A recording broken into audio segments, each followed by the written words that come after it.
Assalamualaikum warahmatullahi wabarakatuh. Alhamdulillahirabbil alamin wa bihi nasta'in wa ala umuri dunya waddin wassalatu ala asrofil anbiya'i wal mursalin wa ala alihi wa sahbihi ajmain amma ba'du. Perkenalkan, nama saya Silmi Adila Anwar dari Fakultas Agama Islam, Prodi Ilmu Al-Quran dan Tafsir semester 3. Di sini saya akan memenuhi tugas mata kuliah terjemah Al-Quran, dan di sini juga saya akan memenuhi tugas ujian akhir semester yang diberikan oleh Ustadz Bukhrid Sidki MAG.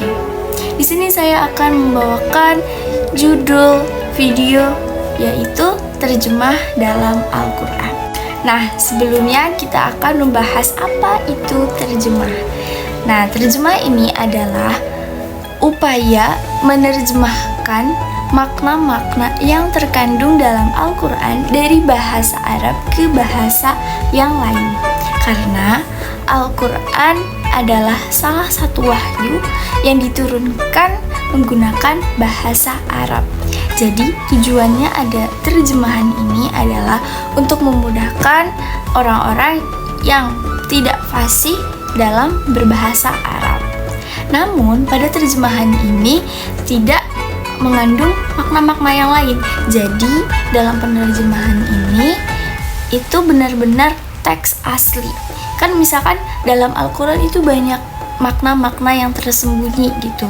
Nah, kalau misalkan dalam terjemahan ini tidak begitu spesifik untuk menjelaskan makna, akan tetapi hanya merubah dari bahasa Arab ke bahasa yang lain. Kalau misalkan ada makna-maknanya, itu bukan terjemah namanya, tetapi ada lagi tafsir atau takwil. Nah, selanjutnya yaitu perbedaan antara bahasa Arab dan bahasa Indonesia dalam penerjemahan Al-Quran. Ini dibagi menjadi beberapa aspek. Nah, yang pertama yaitu dari struktur bahasa. Nah, kadang seringkali bahasa Arab dan bahasa Indonesia ini sangat berbeda struktur bahasanya, struktur kalimatnya. Misal, kalau misalkan dalam bahasa Arab itu yang didahulukan kata kerjanya atau fi'il. Tapi jika dalam bahasa Indonesia yang didahulukan itu siapa yang mengerjakannya. Kalau dalam bahasa Arab yang namanya fa'il. Itu berbeda. Karena kalau misalkan dalam bahasa Arab ada fi'il, fa'il, dan maf'ul bih. Jadi fi'il adalah kata kerja, fa'il orang yang mengerjakan, dan maf'ul bih adalah keterangan apa yang dia kerjakan gitu. Kalau misalkan dalam bahasa Indonesia berbeda lagi tatanan bahasanya. Itu salah satunya. Nah, yang kedua yaitu pada kosakata. Karena bahasa Arab dan bahasa Indonesia itu sangat sekali berbeda antara kuantitas kosakatanya. Bahasa Arab sangat banyak kosakata, sedangkan bahasa Indonesia sangat sedikit kosakata.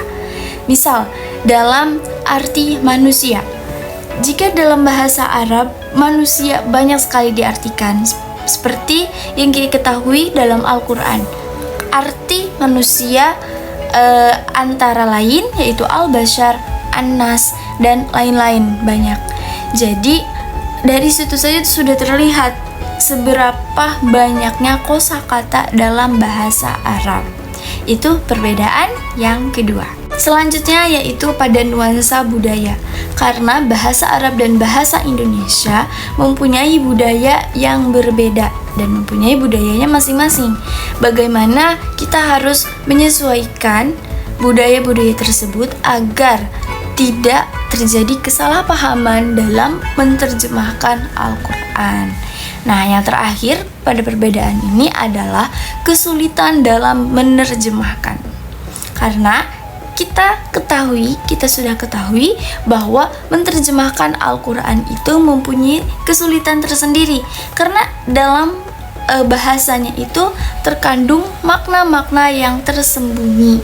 Dan kita juga harus hati-hati dalam menerjemahkan kalam Allah, Al-Quran, untuk supaya kita bagaimana caranya menerjemahkan Al-Quran ini bukan mendatangkan kemudorotan atau mendatangkan kesesatan untuk yang lain, tetapi mendatangkan kemanfaatan dan petunjuk untuk yang lain.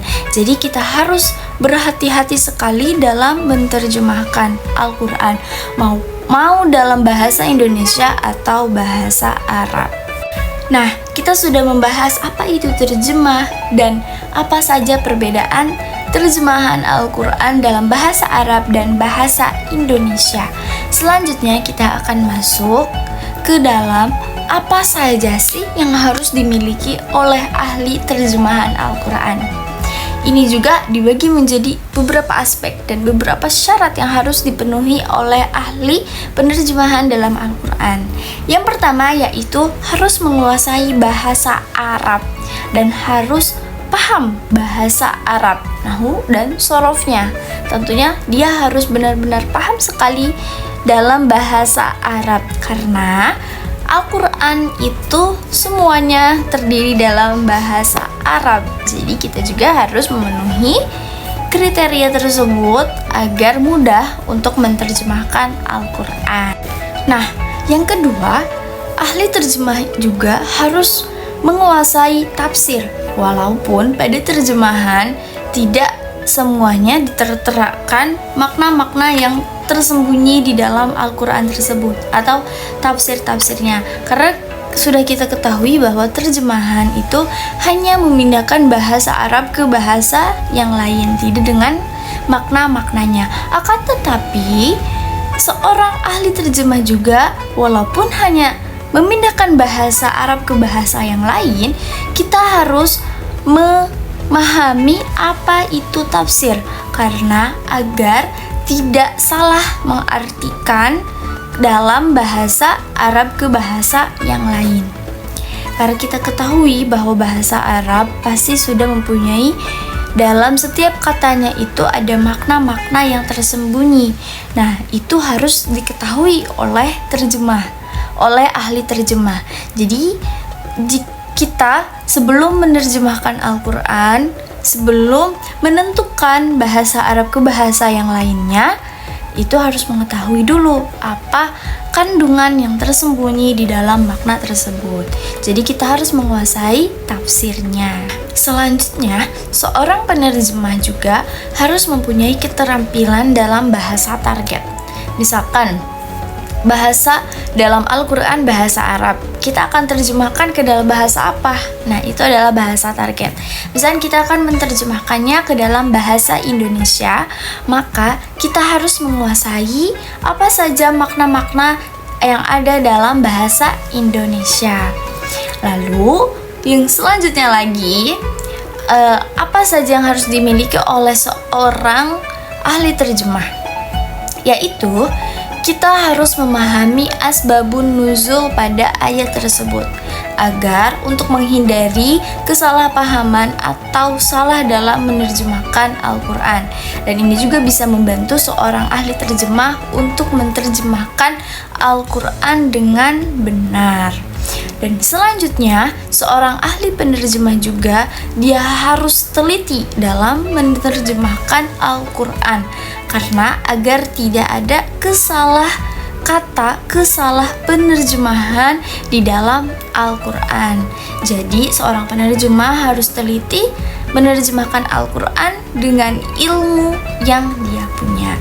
Itu adalah apa saja yang harus dimiliki oleh seorang penerjemah. Oke, kita sudah membahas apa itu penerjemahan, perbedaan terjemahan antara bahasa Arab dan bahasa Indonesia, serta apa saja yang harus dimiliki oleh ahli penerjemah Al-Quran. Mungkin itu saja pemaparan dari saya. Kurang lebihnya mohon maaf. Di sini kita sama-sama sedang belajar. Doakan semoga saya semakin dipermudah dalam mempelajari Al-Quran. Wabillahi taufiq wal hidayah. Wassalamualaikum warahmatullahi wabarakatuh.